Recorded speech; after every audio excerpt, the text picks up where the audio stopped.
Stop by Sherwin-Williams and get 30% off select paints and stains August 15th through the 18th. It's the perfect time to transform your space with color. Refresh your home inside and out with colors that make every space feel brand new. From cozy interiors to stunning exteriors, we've got the perfect shade for your next project. Visit your neighborhood Sherwin-Williams store or shop the sale online. Delivery available on qualifying orders. Click the banner to learn more. Retail sales only. Some exclusions apply. See store for details.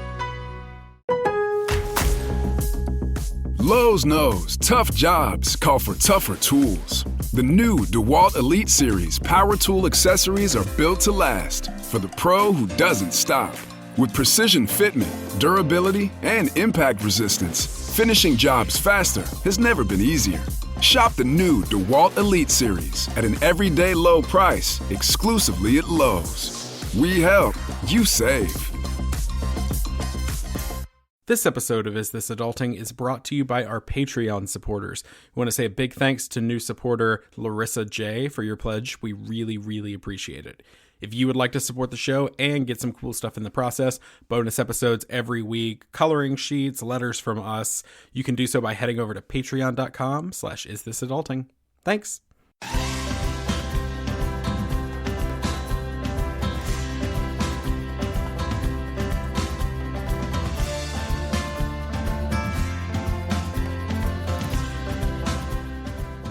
Hey everybody, and welcome to Is This Adulting, the mental health comedy podcast you never knew you needed. I'm your best friend, and I have watched approximately 5 horror movies in the last 24 hours. I'm Stephen Pappas.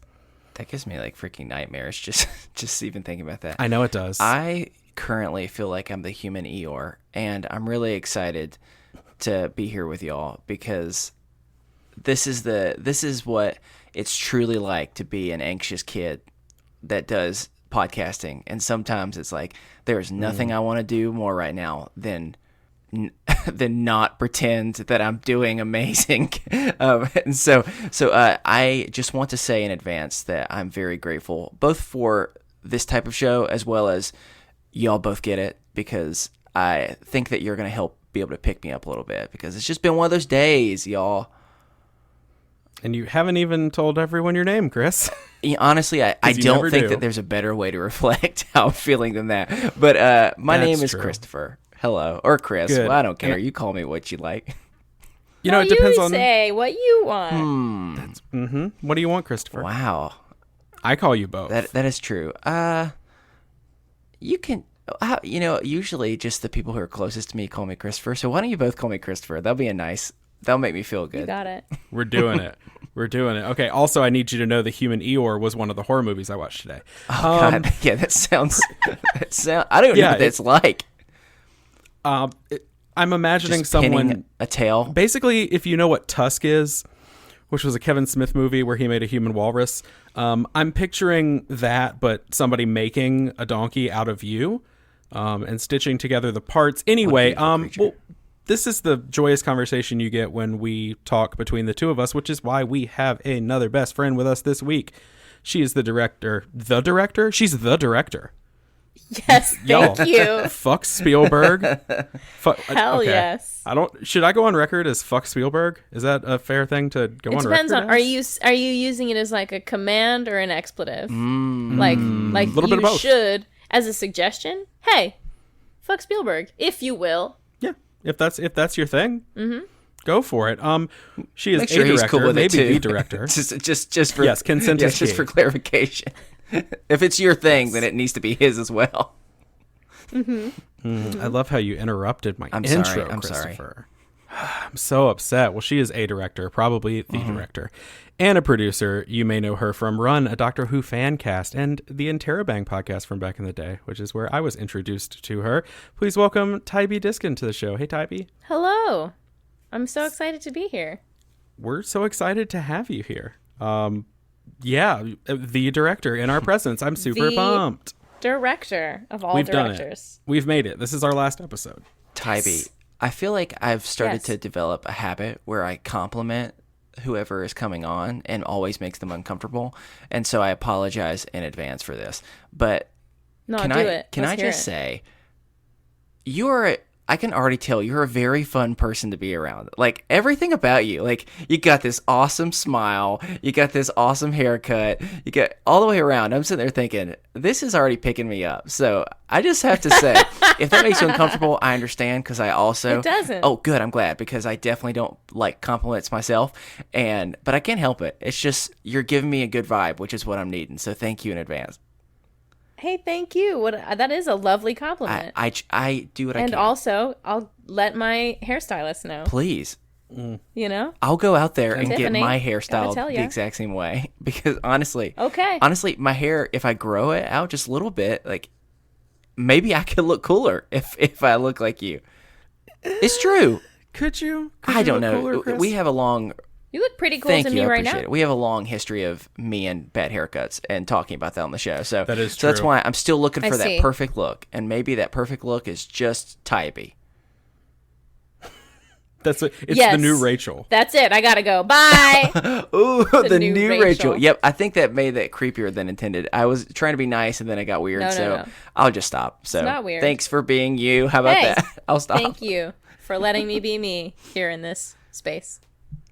This is such like Wow. a love fest. I'm just so happy. Thanks for all the kind things you say about me all the time, Christopher. Oh wait, you don't. Do you have a banana tattoo?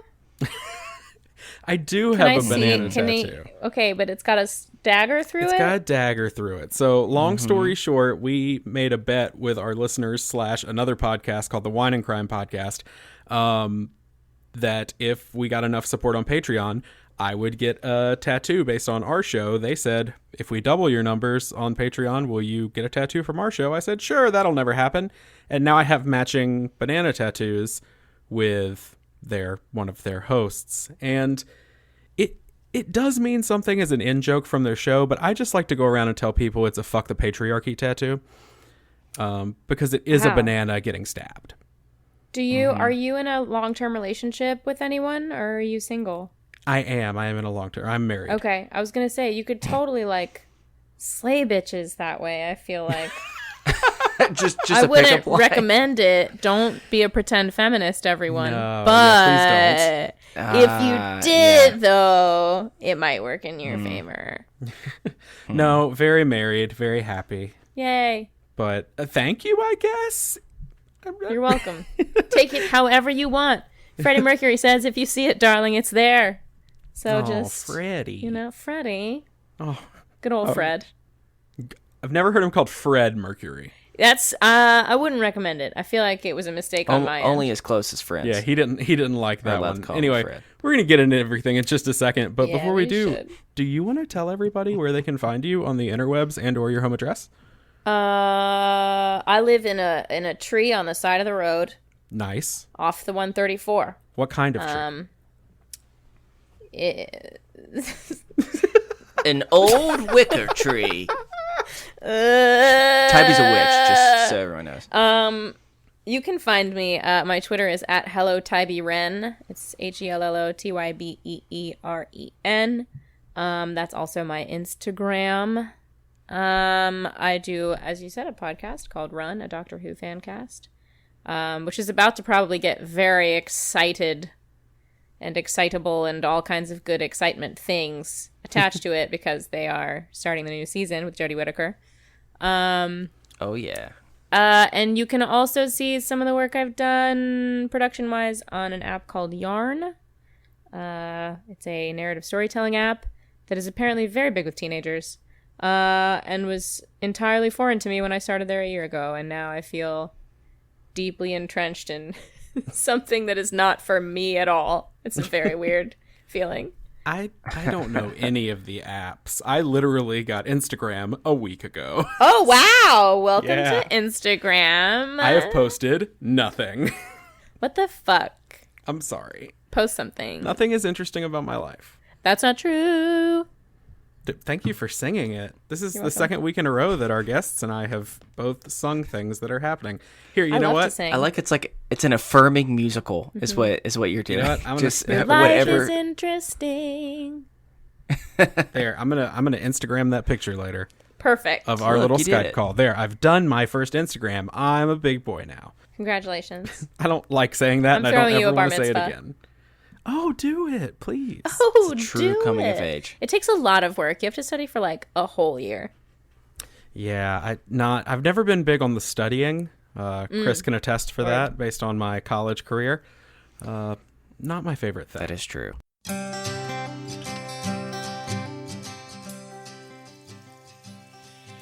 Oh yeah, And we've that's been true. talking about your lamp this entire time. Yes. Okay. Do you want to know about this lamp? Yes. Yes, So we she do. was given to me by a Saudi prince. That is not a joke. My old boss. I used to be the EA for a prominent YouTuber at the time who was then a Viner and is now an Instagram snooze. And he's friends with this Saudi prince whose house we shot at for some music video or something. And it was like my second week of working for him. And he had these incredible lampshades with these faces on them. But there's like the features of the faces are made out of like paper and marker, and they're just like really cool and really brightly colored. He had two of them in a bedroom, and I was like, dude, these are amazing. I'm obsessed with these. And they're huge, by the way. They were huge. And as you can see, mine has been cut into a sconce. It used to be a full lampshade, but it was so big that I couldn't find anywhere for it. Because I asked him, I was like, where did you get these? He's like, I got them. They were part of an art installation. I actually have extras that I never found a place for if you want one. And I was like, excuse me? So he showed me some of the ones he had, and this one reminded me of my mom, actually. When she was that's so younger and like acting all the time and her old headshots. And so I snagged that one, and for years it sat just kind of like randomly in my apartment, and I finally had a friend saw it in half with me, and there's like LED sticker lights behind it to light it up from the inside. That's so cool. And it makes me very happy every time I look at it. I love it so much. That's so cool. All right. Wow. Sorry, I just What a crazy story. yeah, I was like that. A Saudi I was not prince. expecting that lamp to have such a story. I love it. She does. I like how I would love to have a Saudi prince give me something special. You know, That sounded more sexual than something again as intended. special. oh god. Oh, where are all the good Saudi princes? I'm gonna I have to know. decide how much of this I'm gonna put in the show. Anyway, hey, we're gonna start this week off just like we do every week with a mental health check-in. So, Chris, how you been? Pass. No, I'm joking. You know, the last couple of days have been very interesting because something that I've been sharing for a while on the show now is for the last couple of years, especially as I've really started to become more and more anxious and kind of deal with those type of struggles that I hadn't dealt with before, I started really hating being in larger crowds.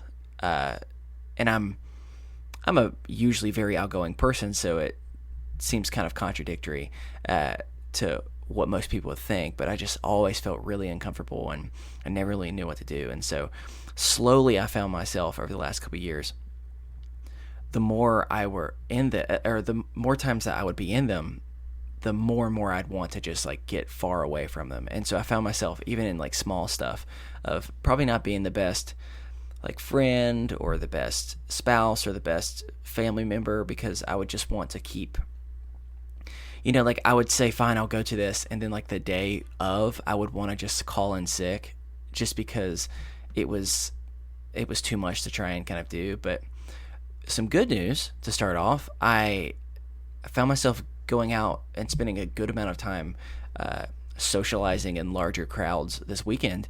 And I actually had fun. It's one of the first times I feel like I've genuinely felt excited about being outside in a, not like a huge group, but like a group large enough for me to be able to consider it like a win. Right. So that was really good. And that was exciting because it made me want to at least experience that again. And so I'm not quite as scared as I was. So that's been positive. And then in the last couple of days, you know, it's been a combination of a lot of things from just work to, I don't really know how to explain it other than, you know, how just sometimes, this is going to sound so much like I'm from the 1940s here, but so just follow me here. But you know how just sometimes you can just really feel like, man, I'm super blue, Right. you know, like it's just if the Blue Men needed another person, then I could easily fill in for them, because that was just how I've been feeling the last couple of days. Without any, it's one of those things where like anytime something would happen, it would seem even more significantly worse than usual. And I feel like I was just a walking bummer for a while. And I've, even today, which I'm going to talk a little bit about later, which I'm super excited when I found out what you want to talk about, Tybee. But I found myself kind of, when I'm in stress, going to a different type of personality than I'm used to. And so all the way around, it has been a weird week of both successes, and every time you take 2 steps forward, you take like 6 steps back, it feels like. But as much as, if I'm being fully transparent, I did not want to record tonight, mainly because I just didn't want to do anything than lay on the couch, put on TV, and just try and numb every possible feeling that I've been having for the last day or so. But I'm glad that I'm speaking it out into the world, because I also didn't want to share, but I'm trying to hold myself accountable to just speak to how I'm feeling, whatever, if that's good or bad. And so I feel like I'm rambling a little bit, but overall, I'm grateful to be able to be in a place to where I can simply say, hey, I don't feel good. I don't know why I don't feel good, and that makes me anxious. And I was already anxious. And then I can have 2 people as I'm talking to both nod, and I can genuinely see in their eyes like, hell yeah, I know that feeling. And sometimes that's the most encouraging thing you can have. So overall, I'll say it's been interesting, but I'm grateful to be here with both of you, and talk about Saudi princes. Yeah, love them. So there you go. Now you can know you can keep that. Now I've got to keep it in the show, or else everyone will be like, "What happened?" Yeah. So Tybee, tell me a little bit what's going on with you. I'm actually feeling a little bit anxious because right before we recorded, I used to be pursuing acting full time, and I stopped because it was making me miserable, and I just decided to show my boyfriend an old audition tape I made.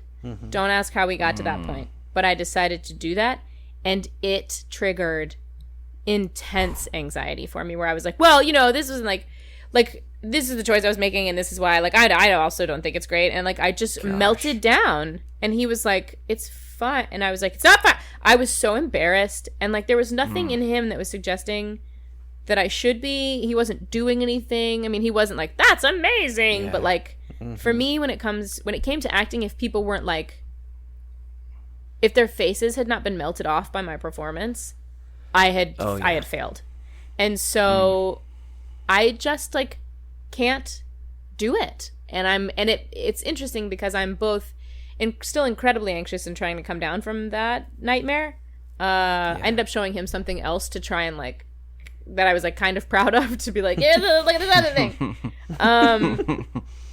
Even though he's seen me do stuff that I'm proud of and was like, it was fine. I just like, fine is not good enough for me. And 2, I just like because I had that meltdown, I realized like, yeah, I made the right decision to stop doing that full time, because look what it just did to me in 3 minutes. Like, I hate myself all of a sudden. And I'm like, why? Why? This is so stupid. So now I just proved to myself by accident, the hard way, that I made the right business career decision. Yeah. Well, can I just say, so I actually used to do acting for a while, and me and Steven both have played music a good amount, and whether it's those things or even in the same thing with podcasting, it is amazing to me how I think I have very, very rarely looked back, watched back, listened back to something I've done and not immediately wished that it could be burned so that no one could ever see it. And so I just want you to know that I hope that we can help reduce some of that anxiety, because even as you were saying it, my heart was like racing, and I was like, oh my gosh, I want to find anything from my past that's not like a childhood home movie that I can at least kind of just say, well, that's different. I was 5, compared to something that I was like genuinely trying on. And yeah, I'm sorry that happened because thanks. It sucks to relive something that sucked so bad. I think it's the best way of saying it. Yeah. Yeah. Well, gosh. Well, thank you for sharing that and being able to be here afterwards. Thank you. Yeah. Steven. How are you? Are you in the same boat as us? I'm always in that boat, bud. I assume so. The anxiety ship. It's a ship now. It is. Are we like doing the Titanic thing where all 3 of us are just back to back to back, just holding each other, and we're all kings and queens of the world? I love it.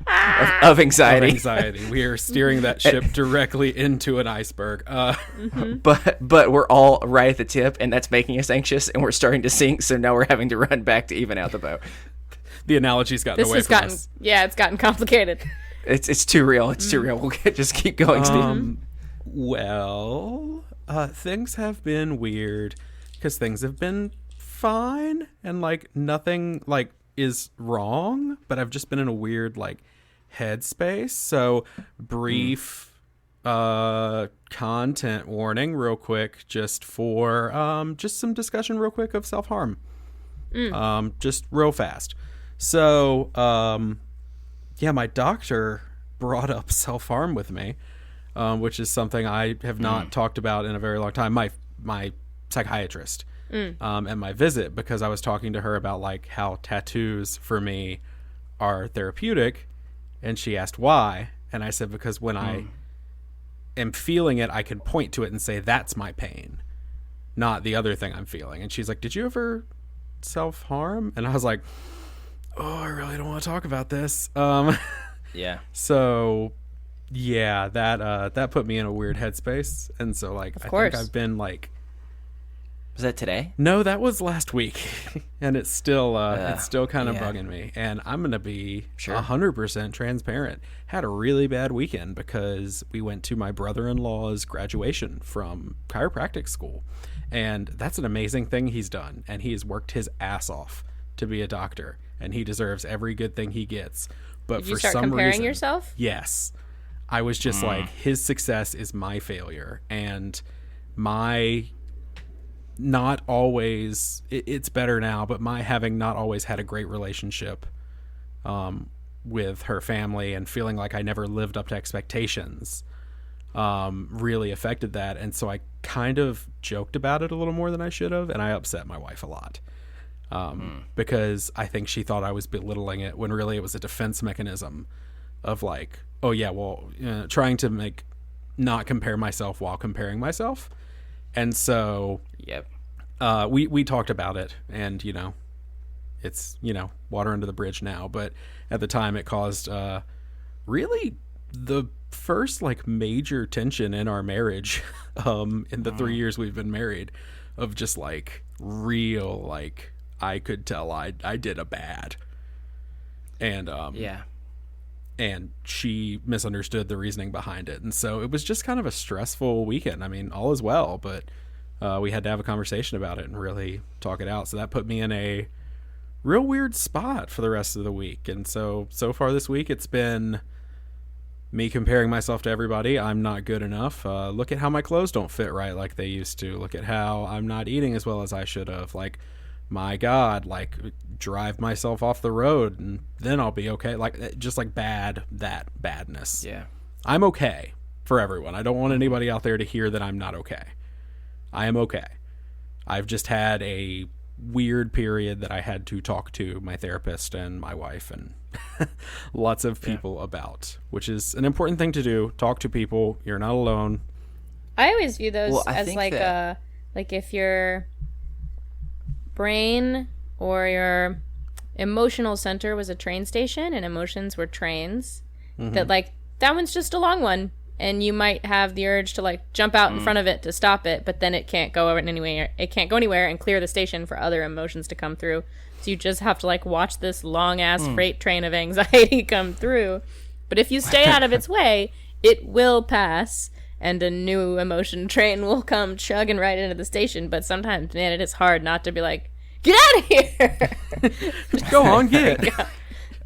That's a cool analogy. I've never heard that Hey, before. thanks. I like that a lot.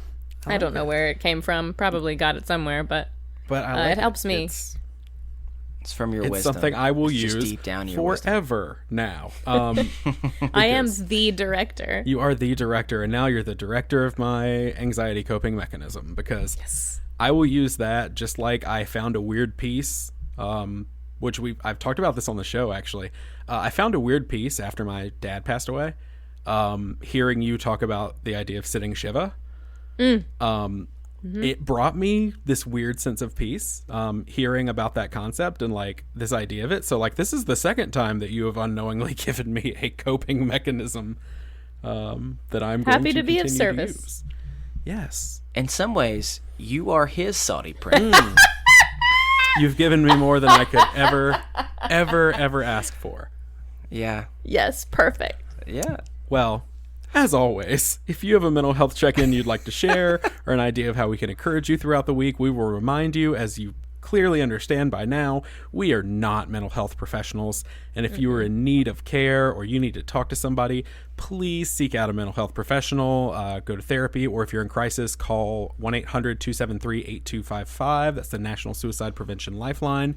It's 1-800-273-TALK. And even if you aren't in crisis, they will talk to you. They are a resource that you can use if you feel like you don't have anyone else to talk to. But remember, there are folks around you. There's a community. You know what? Even if you feel as though you can't find a community anywhere else, there's a community around this show that cares and wants to hear from you. There is a Facebook group where people share their good and their bad all the time. It's the Is This Adulting Best Friends. Check out in there. But all that being said, if you would like to share with us, you can email us at isthisadultingpod@gmail.com. We'll remind you, we get a lot of emails. We read every single one of them and we discuss them, but we don't get the chance to respond to everybody. But your emails are being read. Your voice is being heard. So That's lovely. yeah, we just doing our part. Yeah, man. Well, it's time to move on to our first topic. Okay. Which is our topic. And Chris doesn't know what our topic is. Yeah, this is a very rare occurrence. Yeah, Chris usually comes up with the first topics, the segments, things like that. I do a lot of the behind the curtain for everybody. I do a lot of the face of the show and contacting guests and talking to people. He does a lot of the coming up with ideas and then throws them at me. Well, you're clearly going to know that Chris didn't come up with this because it's not a good idea. But But hey, the way to explain it is this just helps kind of. I'm very grateful for you because it. Now I don't know, Tybee. I know a lot of your podcasting work, if not most of your podcasting work, is with other people. But it can be really encouraging if you just kind of call and say, "Hey, I am having a day from hell," and I'm going to lean on you more than it's even fair to ask. But So in advance, I'm going to say thank you for this, unless it's something where it's picking on me. And if that's the case, I'll still be grateful, but I'll be a little less no, grateful. I'm just kidding. I'm picking on you. All I do is pick on Chris. Maybe a little bit. We are wont to do segments on this show. We do it a lot. Okay. And so I'm gonna maybe bring up a segment idea. And maybe we do it again one day, and maybe we don't. see.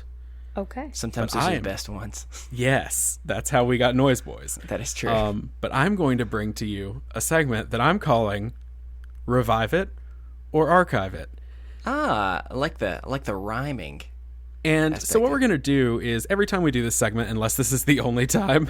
Well, let's do it. So It this would- time when we do honestly, this segment, it would also technically be every time. So Yes, so every time we have done this segment, what we're going to do is I have done a tad bit of research on discontinued products. Ooh. And so just based on our memories of them maybe, or the description of them, or just kind of the idea of them, we are going to, as a panel, decide, do we want to revive this product? Should it be brought back? Or do we want to leave it? Let it die. I was trying to think of into it. something to rhyme with let it die, but I could I like not, so- archive. It's a kind way of of speaking, Yes. to where So- it just goes out into that inbox in the sky. And I think, Tybee, That, we're around that the same farm age. up north, so to speak. The spam folder in the cloud. There we go. Oh, Oh, that's it. a sad Actually, place. that's both actually the most accurate of any of the ones that we said, Mm-hmm. and somehow the most poetic. So, Tybee, we're roughly the same age, I imagine. Mm-hmm. And so, 12. yes, 12 years I was going to say we're 71. all 12 years old. Hey, everyone. You didn't know this whole time. Hey. We've been We're living this under many. this. We've been living under this masquerade that we are 28, 29 years old, but we are not. We are 12-year-olds. We I just actually hit- am not 28 or 29 years old. I'm 31. I just turned 31. That's Really? the same age. Wow. Mm-hmm. Happy Happy labor. birthday. Yes, in general, we are the same age. Yeah, thank you. So we're all kids of the 90s.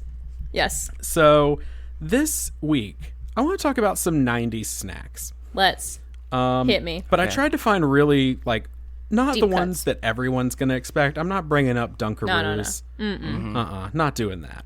I'm not immediately going to 3D Doritos because that's what everybody talks about because they were Oh, amazing. I forgot about those.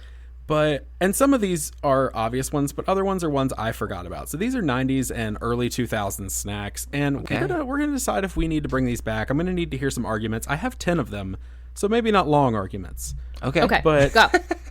but at the same time, maybe long arguments. Who knows? Who gives Okay. a shit? Anyway, All right. the first one I have, and someone told me this still exists somewhere, but I don't believe them. It's a cereal. And we all love Rice Krispies. Mm-hmm. They're great. And we all love Rice Krispie treats. Okay. Well, wow. They're fine. Shots fired. Mm-hmm. Shots fired at you, Rice Krispies. Snap, crackle, and pop. Watch out. Mm. So, Rice Krispie treats cereal Yes. was very briefly around. Apparently, it was discontinued It was after excellent. only a few years. Oh, man, I remember that box so well. Yes, it was like they had 2 boxes because it had a resurgence in the late 2010s, or early 2010s. Did it? Sorry, now is the late 2010s. Yeah, I was like, right now? I Oh can my get God. it right now? I have to leave and- this recording. With any of these products, well, not all of them, but with most of them, if you know where we can get them, please let us know. And or we have a PO box. We've been sent. We thought Waffle Crisp didn't exist anymore, and we got 8 boxes of Waffle Crisp in the mail. So Wow. Yes. yeah, we got dedicated listeners when it comes to cereal. So Rice Krispie Treat cereal. Revive it. It's okay. For those of you that don't know, it is crumbled up Rice Krispie Treats. Yeah, it's You excellent. pour milk over it. That's See, it's weird it. because I had negative feelings about Rice Krispie treats, but Rice Krispie treats cereal, that's a different story. Tybee. What are your negative feelings about Rice Krispie Treats? I'm just not super they're fine, but I would rather have something else. If you handed me a Rice Krispie treat and you were like, I made this, please eat it, I'd be like, okay. I'm not going to turn it down. But if there are other options, I'll take the other options. Tybee, can I say, I don't know if I've ever met anyone who has had almost a word-for-word description of my feeling both towards Rice Krispies and Rice Krispies treat cereal. I never understood it. I remember, my friends would get upset with me because they're like, let's go get Rice Krispies. I was like, that sounds disgusting. But then all of a sudden, all I would want to eat was that Rice Krispie treat cereal. I don't know why. Interesting. I'm with you. I think what I like about the cereal, or what I liked about the cereal, was it was a much more tolerable amount at one time. I feel like with Rice Krispie treats, it's just too much. That's a lot of marshmallow, And I love marshmallow, but just you have one bite and you go, I think I'm good. Yeah. But I think with the cereal, you have the ability to, you can have some of the milk. You can, it just seems you pretty much have the same amount as one Rice Krispie, but it's just small and separated out, so it's more doable. Word. And I will say, Well, something else. oh no, go ahead. for it. I was going to say, one thing I will say is that my comfort food as a child was Rice Krispies, the original cereal. Plain Rice Krispies with, and I'm so sorry ahead of time, listeners, half and half Whoa. instead of milk. Whoa. And sugar. Wow. That is Yeah. impressive. So you And essentially I will still eat that. You essentially Get out made of my way. deconstructed Rice Krispie ice cream. That is correct. That's exactly what the fuck I did. Thank you for knowing me. Anyway. Actually, that sounds pretty good. Yeah, I know. As I'm sitting here, I'm like, I mean, I did the same thing with cornflakes and a butt ton of cereal. So really the only difference is the half and half. And hey, I won't knock it till I've tried it. Buttermilk also. No, I'm just kidding. Nah. Too tangy, my dude. Too tangy. Cereal's not meant to be tangy. All right, so I think it's a resounding revive it. Oh, yeah. Yeah. Yes. Okay. Bring this cereal back. General Mills? Who? Kellogg's Rice Krispies. Part of a balanced breakfast, which always had like 8 pieces of toast and 3 drinks. Okay. So the next one, I think I know where our feelings are going to go on this. It is one of the biggest food flops of all time.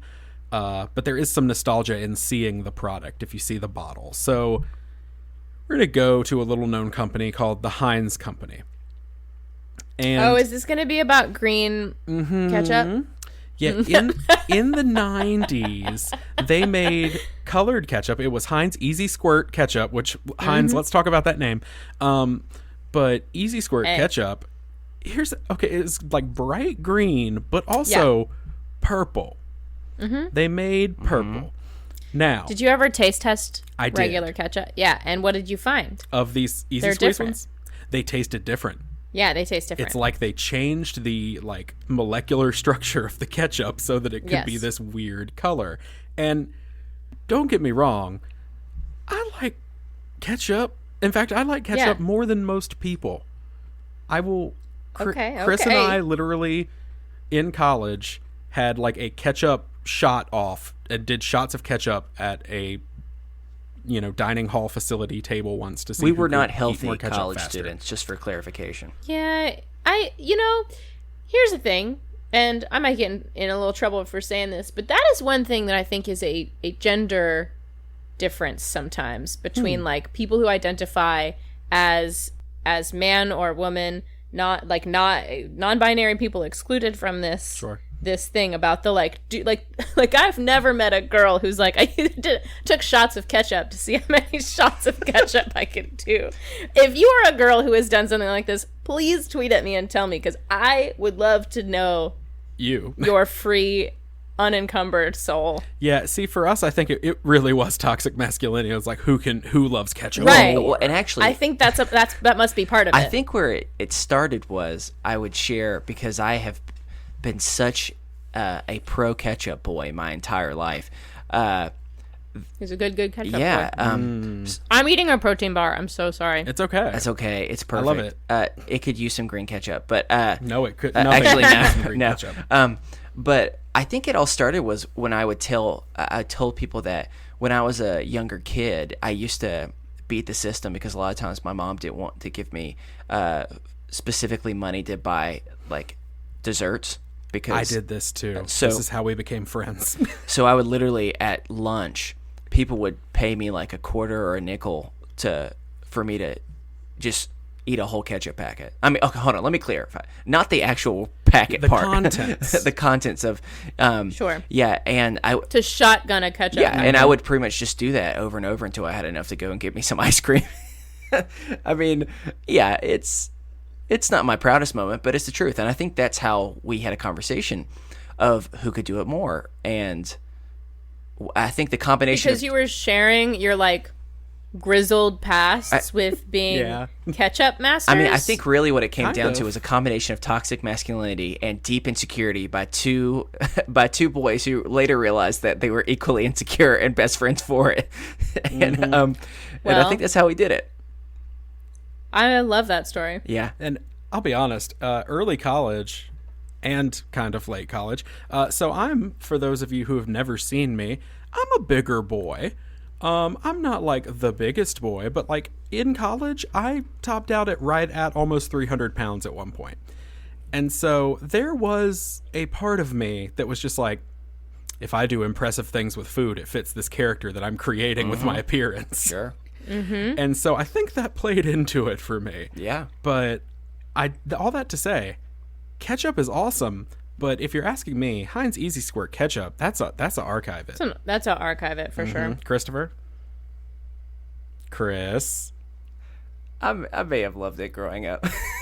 Oh no! I don't want to eat anything that is a milky lavender. It was just kind of fun for someone who put ketchup on so many things. It was nice to have a different type for a while. Word, I feel that. I can dig that. I became an artist with my food for a small An artiste. Yeah, for a small time. Ketchup was my muse. That's sad, but it was the truth. So I'm picturing you in like a very ghost-like scenario, like you're behind a bottle of ketchup and but the ketchup is also on the molding table spinning. Wait, so the bottle of ketchup is seducing me? No, you're seducing the ketchup, and in the background the entire time is the Righteous Brothers' Unchained Melody. And it's a good time. Anyway, so, 2 beats 1 and archive it. I think that's fair. It's pee-pee poo-poo food. Please don't eat it. Anyway, next up, we're gonna go to a drink. It's a drank. And, there were a lot of things that claimed to be juice in the 90s that were not. Are we about to talk about Sunny Delight? No. Squeeze It. Squeeze It is where we're going. Okay.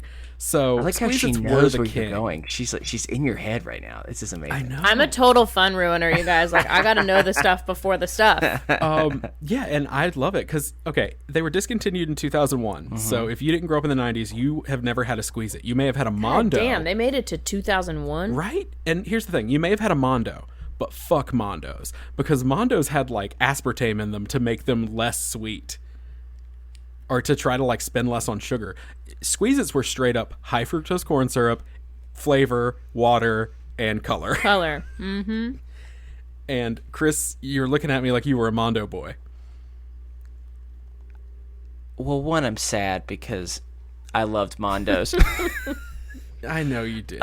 You are, of course. Yeah, okay, so Squeeze-Its, here was what's interesting. I was a kid that loved sugar, and Squeeze-It was one of the few things that I found myself, as I would drink it, go, oh my God, this is too sweet, I think. And so I think because of that, I want to archive it, but I also want to revive it so other people can. I'm going to archive it. Okay. This is better for everyone's health if they don't have to experience the 99.9% sugar that was. Tybee, thoughts, feelings? I'm looking up Mondo right now because I don't remember Mondos. They were not as good. Squeeze-Its were extra sketchy plastic and had faces on them. I will even say, as a big Mondo fan, there was definitely not the same amount of flavor in Mondos as there was Squeeze-Its. They were not good. Yet, yeah, I don't really have any strong feelings about juice. That's not really juice. My adult brain is like, archive it. It's bad for you. Mm-hmm. But in terms of flavor, I still don't have any thoughts. So archive it. It's bad for you. And I'm actually going to archive it too because when I worked at a grocery store when I was 16 years old, I got an entire 6-pack of Kool-Aid Jammers, which were essentially Squeeze-Its, and I drank them all on a 10-minute break, and I got violently ill, and I threw up blue. So archive that shit because it's the same thing. Yep. All right. So for the majority of my childhood, I thought yogurt was a dessert, and the next product is why. Dannon, for a while, had a yogurt called Dannon Yogurt Sprinklins. And it was yogurt, and on top was a cup of sprinkles, and you just mixed that shit right into the yogurt. Vanilla, strawberry, didn't matter. It had it because now you see they have granola on top, and sometimes they get real edgy and put chocolate chunks on top. But it was just straight sugar, y'all. It was sprinkles, and you put sprinkles. Everything from the 90s is straight sugar. Trix yogurt. Come on. How did we survive? I will still fuck up a Fun Dip. Don't that's even true. try me. But let's talk about it. With Fun Dip, I will not even. They decided to say, you know what? We've tried every form of sugar that we can. Let's just let it just be what it is. Let's just straight sugar. Yeah. Dip this sugar thing into this other sugar thing. And then when you're done with put it in your the face powdered hole. sugar, eat the hard piece of sugar. Oh yeah. Yeah. It was great. Yeah. Stick your tongue out. Show your friends. Or else. Entice them to eat sugar. Gosh. Oh god, I can go down a rabbit hole. I was about to ask if you remembered Melody Pops, those lollipops Yeah. that were whistles too. Oh yeah. Yep. I got in a lot of trouble with those. But Dannon's yogurt sprinklings. You know what? Bring that shit Revive back, it. y'all. Revive it. Fuck it. 'Cause, You know? there's a lot. Get your cultures and your sugars. And I'm gonna say, there's a lot of this Greek yogurt out there, and I have a bunch in my fridge right now. But there's something about that not natural yogurt that we ate in the 90s. It's just like frozen yogurt, but like cool And instead of cold. It's like it was a lot slightly more different vibrant custard. fluorescent colors. It's kind of what it was. That's the best way to describe it. It was good. So I'm going to officially go on record and say, bring it back. Revive it. Crystal? Why not? I feel like it hasn't gone truly away, but yeah. I mean, I would say I'm fine if you. I mean, I've already lost if I didn't want to. Yes, you but have. but for me, it's just kind of, this one's a little less creative. It's just yogurt that you could put something on. So I'm gonna say, like, we can revive it, but also, hey, if you don't want to wait could for put Dannon sprinkles to on it. revive it, Yeah. you can make that happen in like 5 minutes, everybody. I promise. Okay, so I'm going to hit you with 3 rapid fire ones. Okay. okay. And then I'm going to hit you with 3, like, more conversational ones here. Let's go. All right. Okay, rapid fire. Minute Maid juice bars. Do you remember these things? You got them in the cafeteria. Yes. They were in like paper, wax-coated paper sleeves. They were little trapezoids of juice bars. And they were like frozen Minute Maid juice that you could get for like 25 cents in the cafeteria. Never seen or heard of that in my entire Revive life. it every damn day. It was nothing but syrup, and I'm going to say archive it. Oh, It's Minute Maid, where it's 100% juice. Yeah, I would still Pass. I would still Pass. revive it Oh. all day long. All right, so this one is a stalemate. This one's up to you, Minute Maid. Do your thing. This one has kind of already been revived, so I felt weird putting it on the list, but I just wanted your personal feelings on Surge. oh no! Archive it. Keep it archived. Yeah, archive that horrible disease that is a drink. I loved Surge. It's so scary. Nothing suited me better than being a 90s kid getting like a Happy Meal or like not even McDonald's, what the kids meal at Burger King, and going over to that machine and just getting a big old cup of Surge as a little ADHD kid. My mom I hated feel like I used to put Surge in. We would go to Taco Bell after Taekwondo, it's a very Taco Bell and drink. I would put like. Did you guys? I don't know if you guys ever. You mix all the drinks together. Sure. We called those suicides. I don't know why. Yeah, we did That's- too. Yeah, that's I what it was hate called. It's that. highly name. insensitive now, but in the 90s Yeah. we definitely called them that. Yeah. I think Surge was one of those things I could mix in there, maybe. But I also remember getting them at the skating rink, whilst wearing a white tank top, Uh-oh. khaki cargo shorts, short ones. Wow. Because your girl's always been legs out, and I think lipstick and dog tags. I was going for like a GI Jane Oh my look at gosh. 11, Okay. and it was You're like weird. You're like the bad girl of Old Navy, and I love it. Were you That's exactly what I were was. you Thank fully you for G.I. understanding. Jane though? Did you like buzz your head and go around telling people to suck your No. dick? Like Oh wow. I probably did tell 1 or 2 people to suck my dick. But no, I didn't shave my head. I had like a bob okay. because I was growing out a pixie cut. And like thinking back, as a person who figured out their sexuality at 27, now that I'm discussing their outfit, maybe somebody should have been like, hey, would you like to talk about this subject of you dressing like the fightiest queer girl? We grew up in the South, so no matter how we dressed, they said, "Hey, let's not talk about this subject." Yeah. Oh, well, I also grew up in the South. Repress. Yeah. It's our favorite game. I used to get told a lot, and content warning, skip ahead literally 20 seconds. I used to get told I looked dykey a lot, and that used to fucking, like, get me. Like, nothing made me madder. And I think it's because it's such a mean word. I was like, you could have just told me I looked gay. Like, that at least wouldn't have hurt my feelings as much. But there was something about specifically the kind of, like, disgust that people would use, where they would, like, paint that word with, that it was like, man, like, I wouldn't even be that offended if you thought, but like, why did you have to say it that way? And it was weird. so I'm just going to say, based on the fact that it brought up those thoughts for you, fuck Surge. Let's archive Surge. I say we hand all those horrible, problematic people from our past a bottle of Surge and then just archive them away. Shaken up. You got to watch out because their heart Archived will a lot of explode. them. One of the people that called me that recently tried to friend me on Facebook. And I said, a decline. It felt so good, didn't it? I think I just hit like ignore. So it's just sitting there forever. Even better. Yeah. All right. Just stuck in rotation. Okay. Reese's Swoops. Do you remember Swoops? Reese's Swoops? They looked like Pringles, but they were just chocolate. Oh, yeah. For sure I remember those. Yes. They were dope. They were amazing. They came in like a plastic tube. Yes, they like a little Yeah. tiny Pringles can, basically, and they were Reese's Pringles. Now, no potato, no nothing. It was just straight chocolate. I am immediately voting that we revive those and bring those back. Anything that Reese's ever made, revive it. Mm-hmm. There's something nice about it being like a thinner piece of chocolate, so it doesn't make you feel as guilty. You know, I like it. It's one of those things of like, I can just have a small pack of this, and it's not nearly as bad. So yeah, I'm cool with that. We'll Those revive look that. delectable. That sounds They good. look delectable. They apparently also did Almond Joy Swoops. I just saw. They That's a did little York weird. Patty. They did a lot of different type. Okay, so There was a strawberries and cream Hershey's swoop. what? Oh god, that Let's sounds archive that amazing. permanently. Yes. Sorry.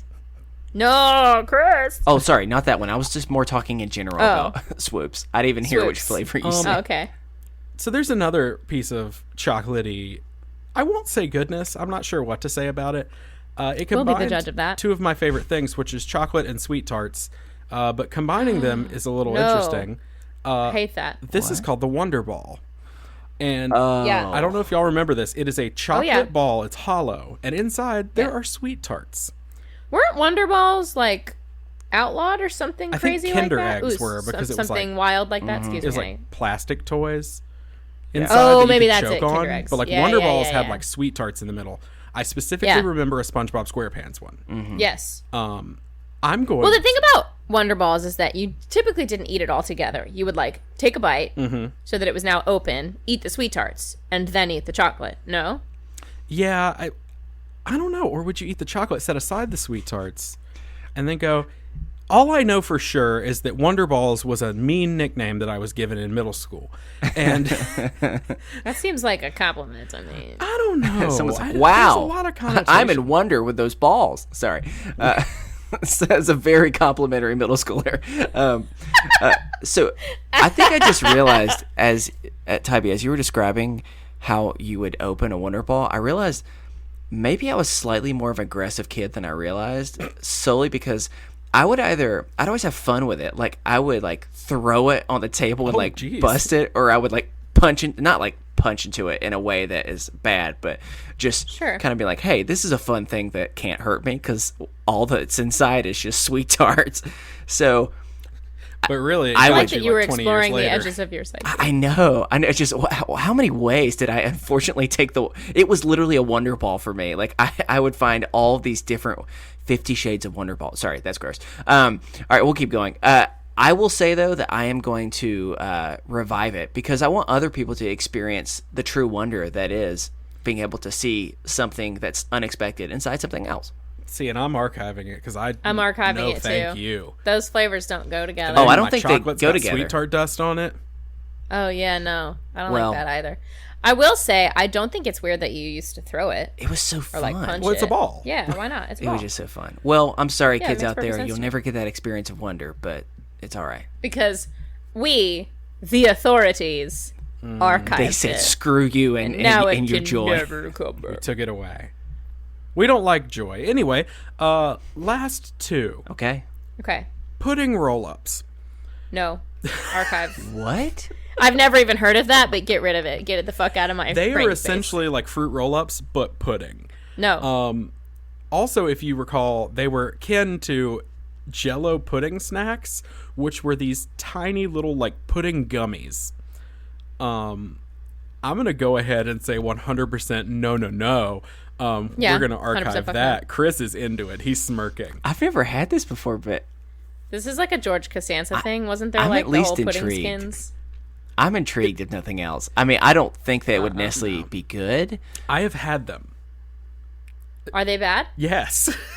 It kinda, Yeah, they sound bad. It kind of just looks like toffee in a way, but not. But it's not. Okay, so It looks like that, but it isn't. again, that. Chris, even if you want to bring them back to try it, you Yeah. have been Well, outvoted. too bad. The tribe has spoken, Okay, it's all right. and you've been voted off the island. The last one. Okay, so this might be polarizing. He's making a face, you guys. People out there in audience land, I am. best friends. Because I loved what we're about to talk about, but a lot of people Okay. did not. Hit me. So we all love Altoids. Do we? Well, okay. That's Some of us a love pretty Altoids. bold statement. Altoids, for a while, released a line of products called Altoids Sour. Mm-hmm. And they were super sour little hard candies. The ones I remember were tangerine. I could kill a can of those in a day easy in middle school. Yeah. I would go through Yes. all of those, and then I would keep the tangerine case and like put like, I don't know, shit in it because I thought I was cool. Yeah. Not literal shit. That would be No. that would be bad. No, I think we assumed that. Well, you never know with me. So yeah, okay. So I loved it. I'm 100% in on this. I need to know your feelings. I thought they were like, I like enjoyed them, kind of. I like 80% enjoyed them, and 20% was like, I hate this. And I think there's just better things to put in your mouth out there. That's the new slogan for should Wonder archive Balls. Yeah. Oh, There's probably God. something better to put in your mouth. I'm gonna start. Yeah, we're gonna keep that one. Okay, so here's my feelings. Let's start with Altoids. You said everybody loves Altoids. That is incorrect, my friend. I do not like Altoids. You do not Altoids like Altoids. make my Yeah, they're mouth too much for hurt. me. There's just it's not an enjoyable taste of any kind. I'm also very bad with anything sour. I was always, if you ever had a warhead, for example, my face would look exactly like the face on the warhead. Like, I hated it so much. And so the combination of two things that made my mouth hurt so much would be just pure pain. And so I would never ever want to wish that upon anyone. So I have to personally archive it. Well, Archive it. I'm sad y'all couldn't bring them back just for me. Hey, I never Sound got off, to try internet, at them. I never got a chance to try my pudding roll up. So Yeah, that's true, Chris. Pudding roll I know. up. And you know That's what? so If I southern have to to me. sacrifice pudding roll-ups, if I have to sacrifice tangerine Altoids so that we can live in a world without pudding roll-ups, I'll do it. wow, that's true commitment, my friend. He's a man on the edge. I do. I live. You know, I would say exclusively on the edge, but Yeah, that sounds right. yeah, it's You seem like that. How many Wonder Balls per day do you punch? That's the real definition of how on the edge you are. Every time he sees a kid with one, he just slaps it out of their hand no. as hard as he can. No! Life has no wonder, kids. Can I just say, I still remember the stupid theme song from Wonder Ball. Does anyone else? Wonder. Oh my gosh, there we go. Woo! You and me are the same You page. guys don't realize. And I need you to I got all of them. I just had like a weird nostalgic, like my brain exploded because I went, oh my God. That's it. You don't, Wait, let's see if I can find you don't it. want I'm other gonna people Google it. to have that exciting feeling that you just had? You chose to archive it when you could revive it and let others experience the joy. Yeah. I was There's a lot of hoping. bad. I was hoping.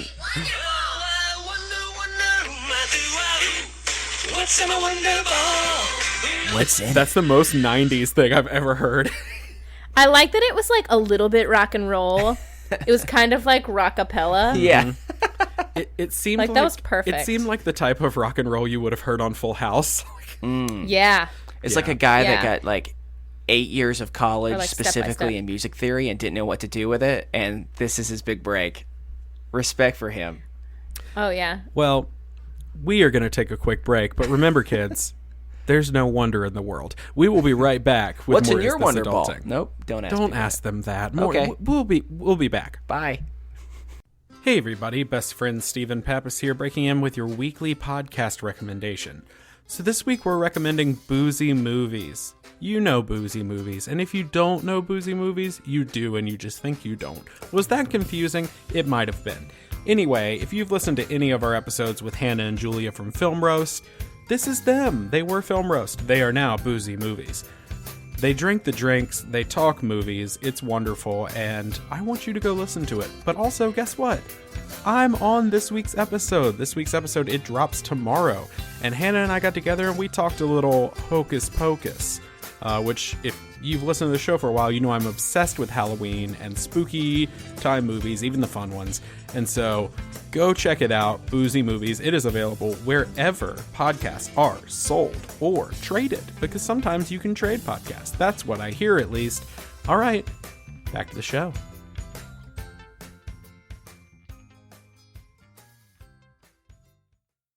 I wish I could stay a little longer. You seem miserable with us. So. No. Having a bad time. Yeah, Very bad time. Clearly. I mean, it's obvious anyway. Hey, we're back. Y'all heard that. So it's game time. And Chris, always comes up with the first topic in the game, but not when we play this game. Uh-huh. So this is literally, I think, voted by fans the favorite game. I think it's more just a voted of they enjoy watching me suffer. Is what I think that is, or listening to me suffer. I mentioned. Are people seeing my face? No. Okay, cool. Just on that Instagram post. Yeah, that's what's important. So I didn't put on any makeup or anything. Me neither. It's okay. Tight. We're all easy breezy, beautiful cover girls, and we don't need makeup. That's true. We're beautiful, no matter what they say. Words cannot bring us down. Anyway, so this is a game that when I mentioned offhandedly to Tybee, just as an example of games we do, she immediately went, that one? I want to do that one. And now I'm like, I don't even know if you remember what you signed up for. I don't.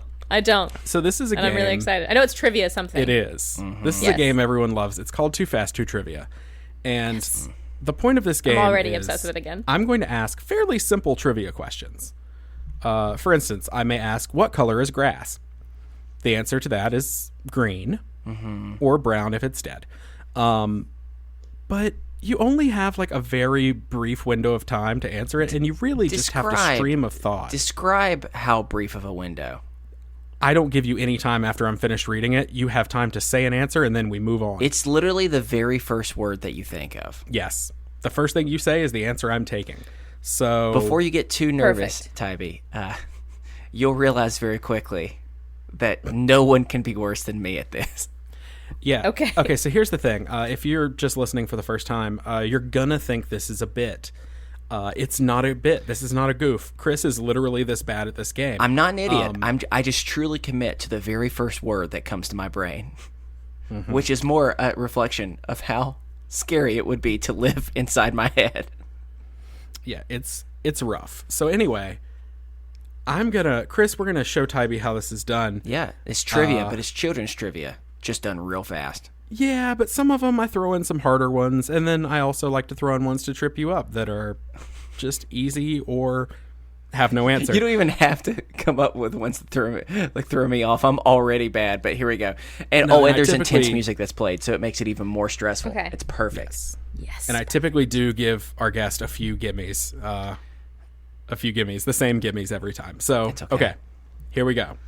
Chris, are you ready? Yeah, I'm going to close my eyes so I can just speak what's truly on the brain, whatever that might be. Yes, baby, just talk. Oh, God. Okay. Here we go. All right, Christopher, here we go. Okay. What is my favorite animal? Bugs. Name a kind of precipitation. Ground precipitation. Damn it. How many strings are on a guitar? 7. Dang it. What is Spider-Man's real name? Teddy. Who's a good boy? Me. Name the 7 dwarves. Grumpy, Stumpy, Lumpy, and Bumpy. Nope.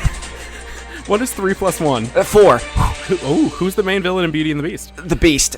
No. Name a Gen 1 starter Pokemon. Pokeboy. No. Name a blue. Pokeboy. Name a blue fruit. Blueberry. There you go. What is the square root of 64? 8. Whoa. Yes, I can't believe I got that one. Why can't you win a game in our fantasy football league? Because I'm so bad. What Pokemon evolves into Jolteon? Instagram boy. What is going on? Yep. Name the Hogwarts houses. Hufflepuff, Slytherin, Raven boy. Why is everything ended boy? What is going on? No. God. All right. Nope. You I give screwed up. it up. I did. How many questions did I ask you about Pokemon? 4. No. Okay. Oh, I don't even know that. Okay, Christopher. I'm so freaking bad at this game.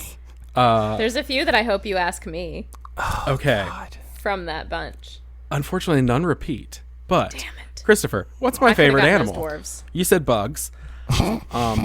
The correct answer is capybara, not bugs. Oh There my might be god, that is such a good animal for you. Right? Like that's perfect. There might be a bug that lives on capybara. So One of our half-boy? listeners sent me this little stuffed capybara. His name is Reggie, and he sits Sweet, with me sweet during Cappy boy. every recording. Tabby, you're gonna hear me try and advocate for points, and the reason why is because I just want to get more than 3 points, which is the most I've ever gotten. Yeah, I feel like you'll get more than 3. I think I may have gotten 3. So, name a kind of precipitation. You said ground precipitation. That is No. not correct. I would have accepted rain, snow, hail, anything in there. Snow is on the ground. How many strings are on a guitar? You said 7. I meant 6. We are both musicians. I meant am 6. upset with you. Yeah. What is Spider-Man's real name? I don't remember what you said. I said Teddy. Teddy. It was It's not Peter. Peter Parker. Yeah.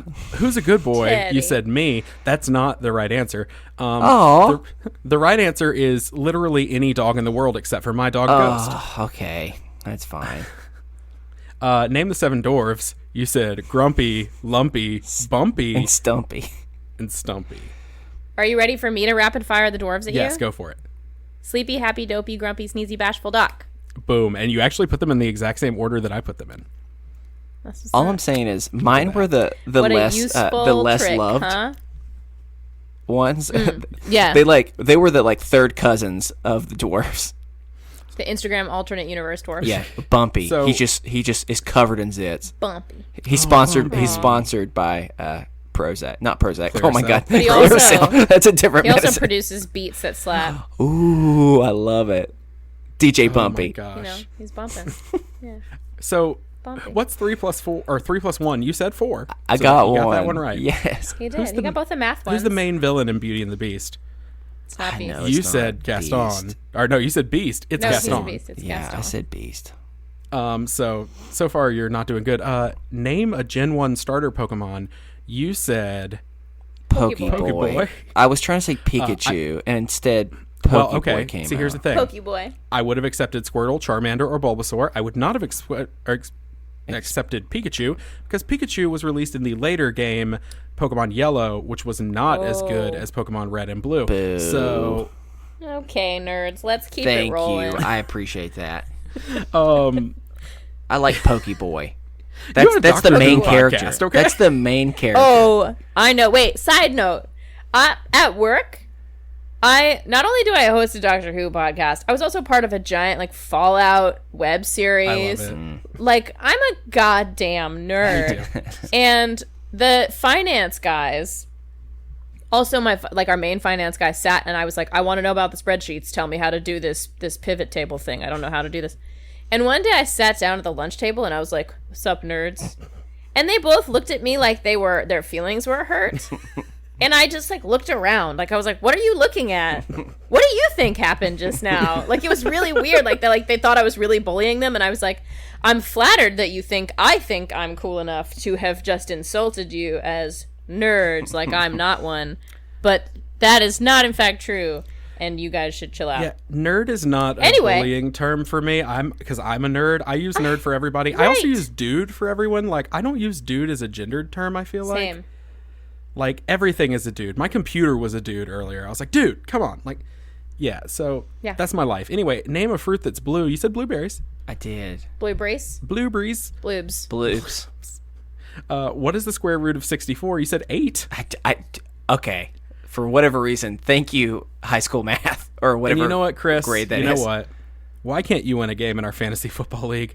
My answer was karma for all the times you've done ASMR sounds to me. Yeah. But I will accept because you're just so bad, because that is right. So you have broken your record. Oh You got my 4 god! correct. Wow. He got 4. I would like to thank so many people.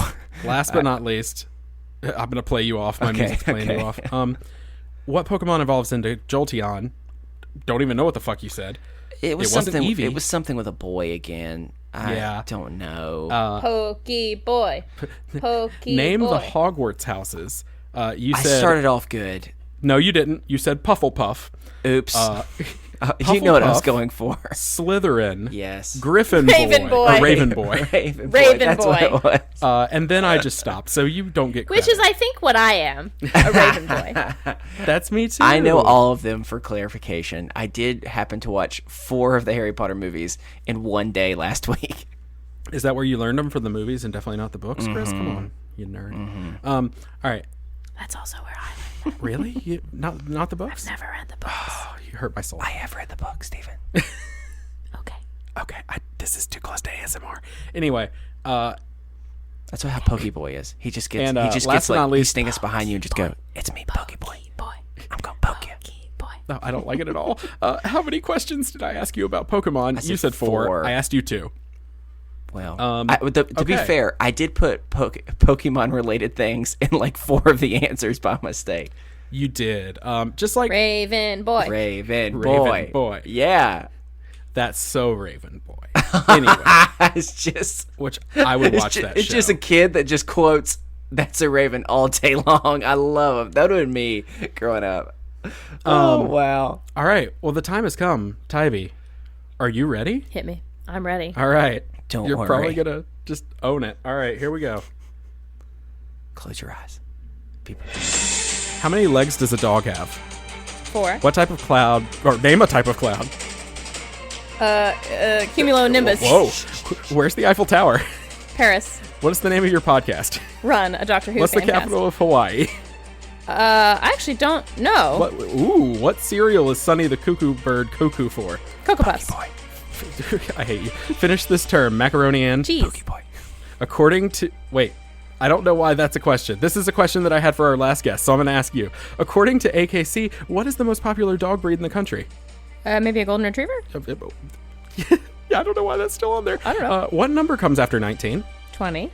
Where does The Sound of Music take place? Oh, shit. I actually don't know. Oh, that's it. Oh shit is the answer. Detroit. What kind of tree makes pine cones? A pine tree. What state do you live in? California. What do cows drink? Water. What? There you go. What Nice. podcast are you on right now? Is this adulting? What's your favorite color? Black. Okay. Yeah, you got some more gimmies. Yeah, I think that you may have won slightly. How many legs does a dog have? How many You said dogs does a 4. leg have? Well, it depends on how excited those dogs are. Ew. Anyway, how many legs does a dog have? You said 4. That is right. I almost had to disqualify you for time on name a type of cloud, but I messed up the question, so I'll give it to you. Cumulonimbus. Thank Where's you. the Eiffel Tower? Paris. You got that. What is the name of your podcast? I just took Run, and then I kept going. What is the capital of Hawaii? You said, shit, I don't know that. That is not the correct answer. The answer is Honolulu. That's the one. I was like, There you it's not go. Oahu. I can't think of what it is. Volcano Town. What cereal is Sonny the Cuckoo Bird cuckoo for? Cocoa Puffs. You got that correct. Finish the team. I said term, but finish the team. Macaroni and you said cheese. That is right. The most popular dog breed, which I left on there from when we had Allegra on, like Ringo, my bad, is Labrador. Oh, Not well, Golden okay. Retriever, but, close enough. Aren't what number retrievers comes- Labrador retrievers? So embarrassing. Am I right, They're- everyone? Or is that Yes. a mix? Yes, technically they are Labrador Retrievers. Okay. Oh, there you go. You win. Well, actually, you've already won. What number comes after 19? You said 20. Where does The Sound of Music take place? You said, oh shit. So that is not. It's in Austria. Austria. That's it. I was like, I know there are Nazis, but I cannot for the life of me. I've never seen all of Sound of Music. You're not missing much. Yeah. what kind of tree makes pine cones? You said pine. That is correct. You live in California. That is also correct. What do cows drink? I always really hope somebody will say milk, yeah. but it is water. You were right. You are on Is This Adulting? I'm really waiting for a guest to fuck that one up. And what's your favorite color? You said and then black. So I will take black. But it's like a it was just like won. a vampire. Thank Like you. black. Yeah. That was not a good. That was not a good vampire voice. Just so everyone knows. So you've done it. You've been victorious, just like Panic at the Disco sang. And now, Congratulations. Thank you. You truly destroyed me in every possible way. I kind of want a round confidence. where there are no gimmies. well, we'll have to have you back. Okay. Yeah. We'll do it again. Too Fast, Too Trivia. And I'll give no gimmies to anybody. All Perfect. trick questions. I think you could give me the gimmies and I still wouldn't win. Chris, what is your name? Mustard. I do say that is a one that I've unfortunately answered multiple times. Not specifically my name being Mustard, but just I don't know why. All right, well, y'all, it's been a good episode. I'm going to not have anything to say for the next, 20 minutes. So, Chris and Tybee, y'all talk about your topic, because Chris has done nothing but talk about this to me for, I don't know, our whole friendship. Yeah, it's been years by this point. Yeah, so I've only Chris known is about it for a obsessed week. with it. Oh my gosh! So it's Here my we favorite. go. I'm If so that. excited. So why so- don't you start off, Tybee, by kind of explaining what you want to talk about, and then we can kind of go from Cool. there. Y'all have fun. It hasn't even been a week. I think I've known about it for a matter of days. Wow. I want to say. Maybe, yeah, not even a week. The Enneagram. I was introduced to it by my friend Maggie. I am in a live performance of Rocky Horror later this month, so we're in rehearsals, and Maggie directs it. And so I was in a thread talking to her and the costumer, and she was talking about being in a rabbit hole for this Enneagram thing, and I was like, what the hell is that? And as a person who's constantly trying to understand myself so that I can better myself, I'm like, give it to me. What is this thing where you know yourself and there are types and we can classify? Nom nom nom nom. Give that to me. And so she had me listen to a podcast called The Back Pew, which they talked about the different types. They had a person who was that number talk about the number. But basically, for those of you who don't know, it's what would you call it? It's a structure of 9 numbers set in kind of a circle thing. Yeah. So Nonagon. If you like me to, just because I've spent a stupid amount of time reading, listening, and talking for hours upon hours with people about it, because I'm also obsessed and have been for a while. Here is the best way that I would describe the Enneagram. Now, when I was first introduced to it, my immediate response was actually kind of counter to what a lot of others are. Anyone who likes certain things, such as personality tests, if anyone has done certain stuff, like Myers-Briggs or any of those type of things, you're definitely probably going to like this. But I was more hesitant with personality tests for a long time. And the main reason why is because so often I find that no matter what test it is, it tends to very much be, this is what you are, congratulations, deal with it. You're learning about yourself, which is great, but it doesn't necessarily provide tons of areas of growth, but more of just factual information about this is who you are. What I really, really like about the Enneagram, and I'm always hesitant to even kind of put it in the same ballpark as a personality is because, so ironically, the Enneagram has been around for thousands of years. It's been found in many cultures, many religions across the world. And at its core, what it is saying, let's look at our lives and let's be honest. Every single one of us have a lot of trauma that has shaped us. We have had great relationships and poor relationships. We've had broken hearts. We've had moments that have built us up. For many people, we've had traumatic experiences, whether that's of health, whether that's death, whatever it might be. Whatever the case may be, as you're growing and as you're becoming more and more of a person, your body begins to start trying to respond the best way it can, often figuring out the best way it can survive. And so we develop these coping mechanisms. What the Enneagram is about is saying, there are roughly about 9 different types of ways that we cope just as people. However, what's really nice about the Enneagram compared to others is it says, although you have a default number that you kind of go to in times of it's just kind of like who you are, both at your best and at your worst, sometimes of just kind of how your body has learned to cope.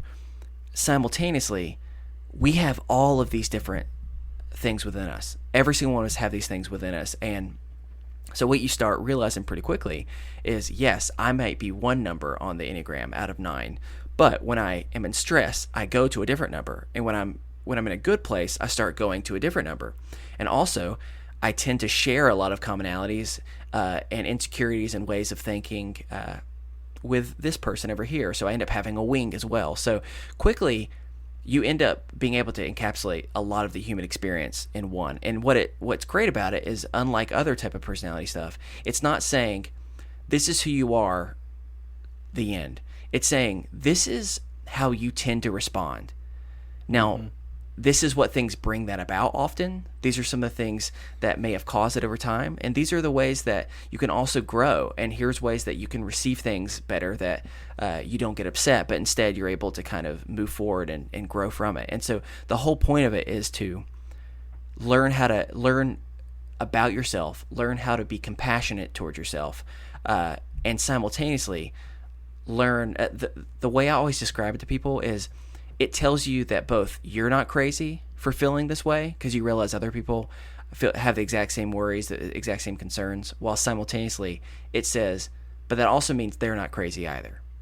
And that's what it's really, really cool, because you're able to start, it becomes a tool for navigating problems and miscommunications, because when you start having friends or spouses or other people in your life that also know what the Enneagram is, there are times where the biggest example I can give, and then I want to hear more about what your number is and everything else, Tybee, is me and Steven, when we went to Florida back, when was that? Back in February of this past year? Yeah. So we went to Florida, and we had a moment where, like anyone who's been with a close friend for a long time and you spent all the time together, you're going to have momentary moments of stress, and you'll clash, because that's just how relationships work.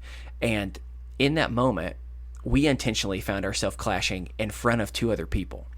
And so a couple things could have happened. One, we could have made the whole entire table awkward and everyone knew it for the rest of the night, and then we also have to stay together for the rest of the week and then drive back 10 hours, and it just becomes really awkward until we talk it out.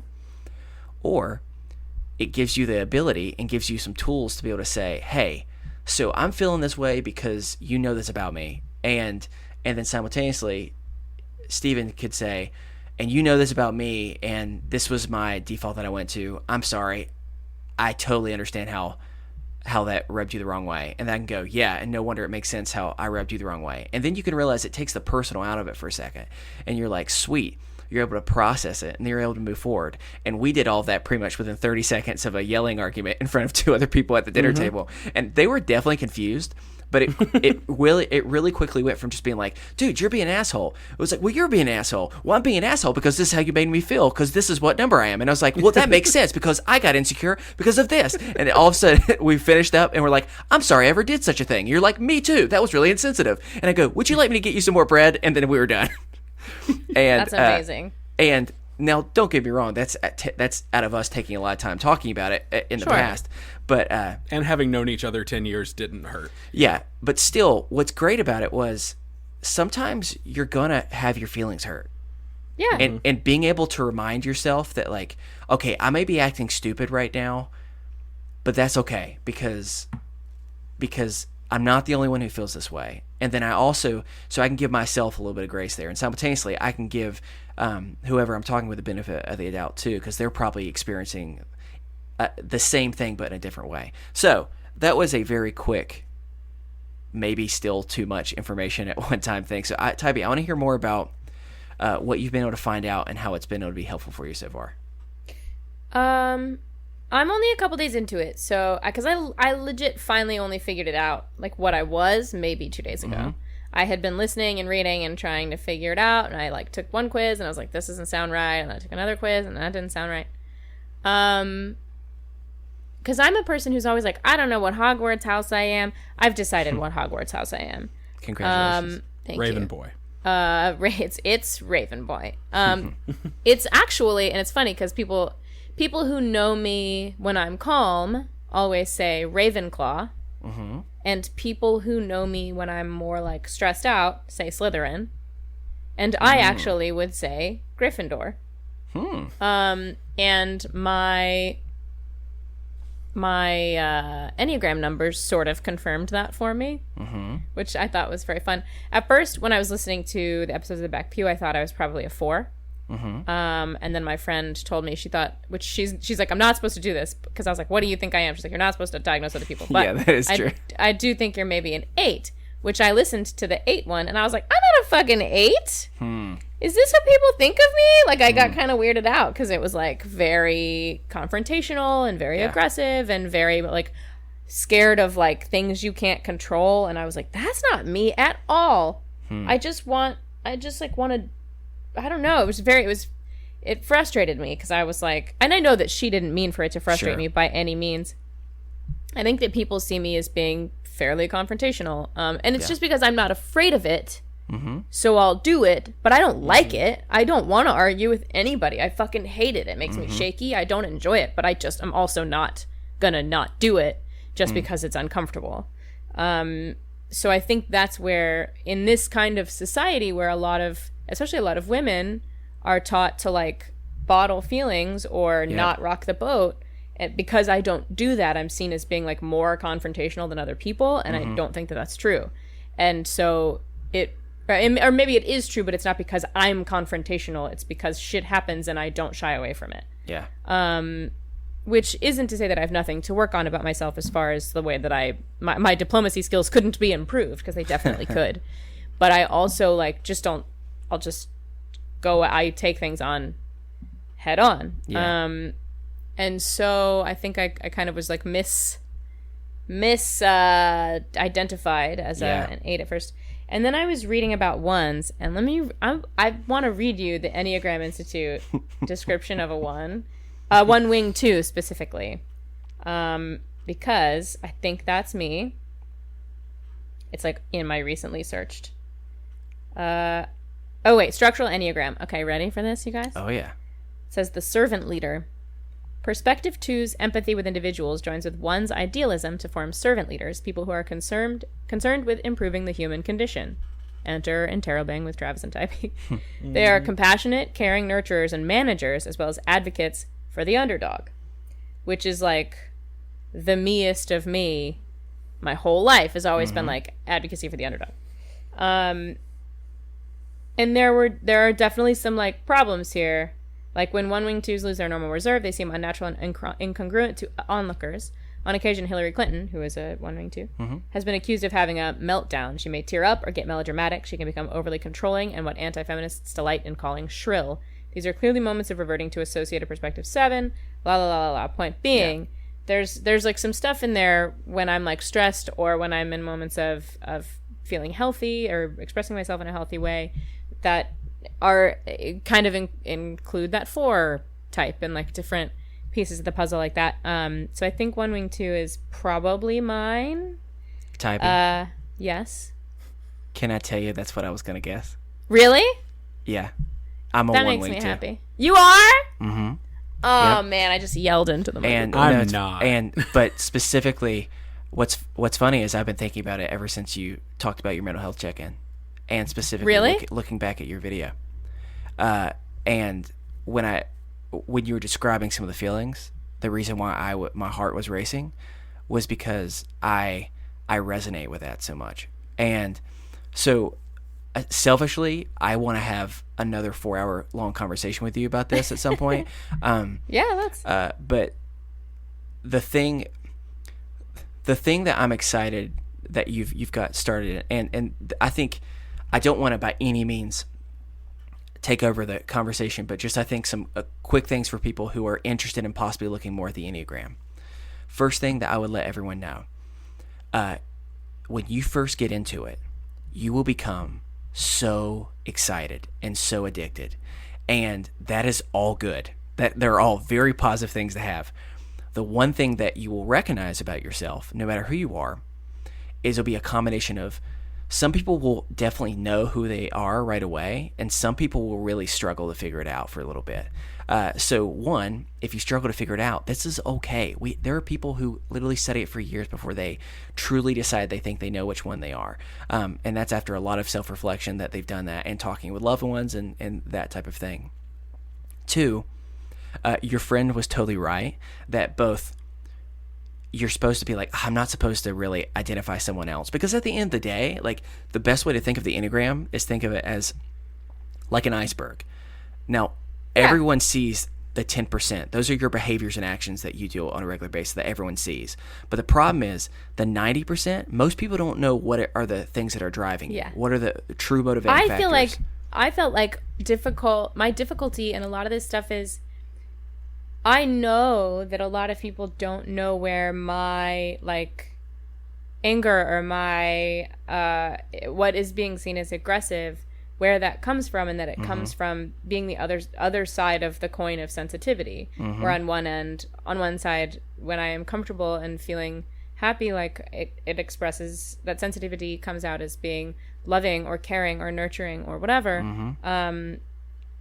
Actively engaging with other people, and when I am stressed out, it is not the sensitivity. I take everything personally. Like I have to talk through every single tiny minute problem that has happened because it eats me alive.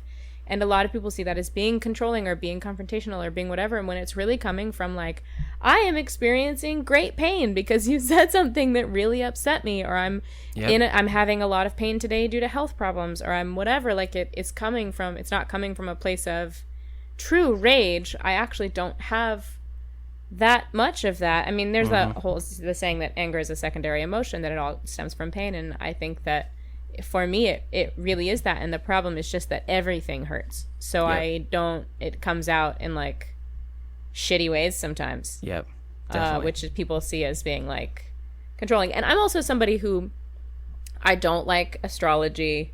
I don't really like Myers-Briggs. I think they're all kind of bullshit. If you like them, this is not a judgment on you. This is just for me. They have always felt silly or just like they had no substance. When I was like trying to date women on dating apps, if they said what their sign was in their profile, I would swipe left, because I was like, I'm not having this conversation. I think this is nonsense. I'm not doing this. If somebody asked me what my sign was, I was like, nope. And I know that's maybe not fair, but like to me, it's like, that is nothing.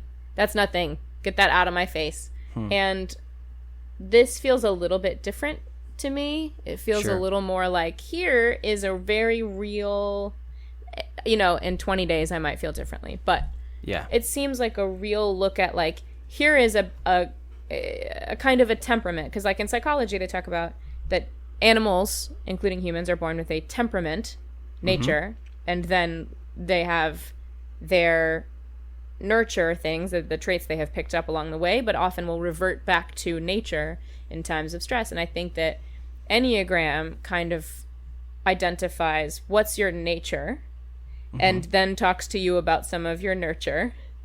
Like when you get into the stacks of like the sexual, social, self-preservation, that stuff. Oh man, that got fascinating to me. And I think for me, when I was struggling to figure out which number I was, which maybe I'll decide I was wrong, I tried to remember what I was like as a kid before I started to really worry about what people thought of me when I was like 11. Before puberty, I tried to figure out who I was back then, because I was it was very clear. My personality was very clear as a child. And I think it's definitely the one. Well, and I think something in particular that is important. This is something just that I've learned over time. So the Enneagram became popular in the sense of it started more publicly being taught in the last like 30, 40 years. However, the Enneagram has been around for thousands of years, and specifically was not allowed to be taught unless you were willing to give like everything, like in like a mentorship. And what I mean by that is like truly say, I'm not going to use this for anything other than to truly know who I am. And so the reason why that's so cool is, as it's become more popular, of course, there have been people who they'll make it into the equivalent of, which Disney princess are you, or those type of things, where it becomes, where it just becomes, it takes away what is special about it. And what's special about it is saying, it acknowledges from the beginning, look, we are not saying there are 9 types of people in this world, because we're not morons. Right. What we're saying is there are 9. It's a base. And the way that I almost think of it, instead of, it's not like 9 numbers, the people who really study the Enneagram talk about it, think like that gigantic color wheel, where we can both, you and me in this case, Tybee, can both be 1s with the 2 wings, or we could resonate with that. And at the same time, you can be a dark shade of green, and I can be like a lime green or something. And it's because we have a lot of the same motivations, but we decide to act and respond to it in very different ways. And so many things have shaped that, from our backgrounds to whatever. And I like the fact that it says from the beginning, it's not supposed to be perfect. It's supposed to be a helpful tool. And 2, it's never stagnant. It says you're constantly growing, and you're constantly, hopefully, moving, so you're not just one number. So it's not like, well, like, I can be an ass because what can I say? That's just the number I am. It doesn't say that. It says, no, if you are, or people interpret you that way, why do you think they do? And what things can you do to help them understand that that's not truly who you are? Because it sucks to have someone, like, you hear someone think that you're a certain number, you're a certain type of personality, and you're like, I don't want people to perceive me as that. And that's what's really cool about the whole situation. So, good Lord, I want to talk about that for forever, but I want to respect, Tybee, your time as well as everyone else's, and we'll have to be continued, this Enneagram conversation. My gosh. And we didn't even get into me. I know. I'm so sorry, Steven. I mean, yeah, and because your Enneagram number is what it is, you kindly sat there and let us talk as 2 1s. And so I acknowledge that, and both sorry that I didn't give you the space you deserve. It's okay. I just assume that you both hate me now.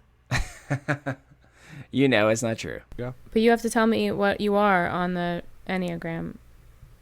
Oh, I'm a 6 with a 5 wing, Chris, or a 7? I think I'm a 5 7. wing. No, Am 7. I 7 wing? I'm whatever Kate is. No. You're a 7 and she's a 5. Oh, okay. So I only remember wing. because of how many freaking times I don't remember what the 7 wing means about me, but I am a 6 with a 7 wing, everybody. Okay. Which means I'm really worried about people loving me at all times. I understand that feeling. Yeah, it's the best. Anyway. Tight. Tight. I want to know more about that, but now we're running low on time. Yeah, we'll have to have you back. I'll read more about it, and then I'll come back to you with some knowledge, some facts. And I'll have just as little knowledge as possible. Perfect. As I do now. Anyway, if you would like to send us a topic for discussion or a mental health check-in, or you have anything else on your mind, we'll remind you again, we are not professionals. But you can do that over at isthisadultingpod@gmail.com. You could follow us over on Twitter at @isthisunderscoreadulting. I'm at the Stephen Pappas. Chris is at Chris Grimmett. You can find us on Facebook, either at the Facebook page for our show, or if you want to go to the Best Friends group, it's a place where you can post funny dog gifs and mental health check-ins and terrifying mascot pictures to scare me. Whatever you need to post there, it is that safe and brave space for you. So it is both on different occasions. So definitely take advantage of that. Come hang out. We'd love to have you. Last but not least, like, hey, if you're like feeling real generous and you're like, they're all right. Just hit us with one of those, ratings and reviews over at Apple Podcasts. It helps more people find us in our hopefully happy little point of the internet that we try to keep. So, yeah. And hey, I know we're going short on time, but I have to say this: we're gonna in a second thank our music as always, the collection, but specifically, they are huge supporters of us. They're huge advocates for mental health, and all of their albums pretty much document the journey that they are going on through with a wide variety of stuff. The new one is on their new tour, which they just started. Please go and check that out. Thecollectionband.com. You can see it. They're going to be in everything from LA to places in Texas to Midwest to up north to all the above, and they're amazing. It's called Entropy, and it's all about pretty much. It's just a lot of self-reflection, and you're gonna love it. It's pretty much a folk orchestra band, and they're amazing in every possible way. Awesome. Well, speaking of them, we would like to thank the collection for the use of our theme music, The Borrowers, off their album Ars Moriendi. Tybee, thank you so much for coming on the show. Thank you for having me. This has been a lovely time. Yes, absolutely. Do you want to remind everybody where they can find you and your projects? At Hello Tybee Wren on Instagram and Twitter. Run a Doctor Who fancast. It's at Run Fancast on Twitter. I did that with Travis Amelia McElroy, and it's a delight. We love Doctor Who. And then also you can see, I just actually did a collection of coming out stories on Yarn, where I worked closely with LGBT writers to adapt their actual coming out stories, including my own, for the platform. And it was a really fun project, and I'm really proud of it, and I'm trying to get more queer content on the app. One of those one wing two things. Oh, yeah. And you can find it there if you like to read other people's text messages. Yarn is probably for and you. Who doesn't? That's where you can find my stuff. Cool. That's it. All right. Well, with that, I think that's going to do it for us this week on Is This Adulting? I've been your best friend, Steven. I've been your best friend, Chris. And I've been your best friend, Tybee. And remember, kids, be happy, stay healthy, and go hug someone. Because you never know, they may just be your Saudi prince. Aww. Oh, what a way to wrap it up. What a sweet little thing you did there, bud. I know, I tried. I'm not even going to make a joke this time. I'm just going to say have a good week. Bye.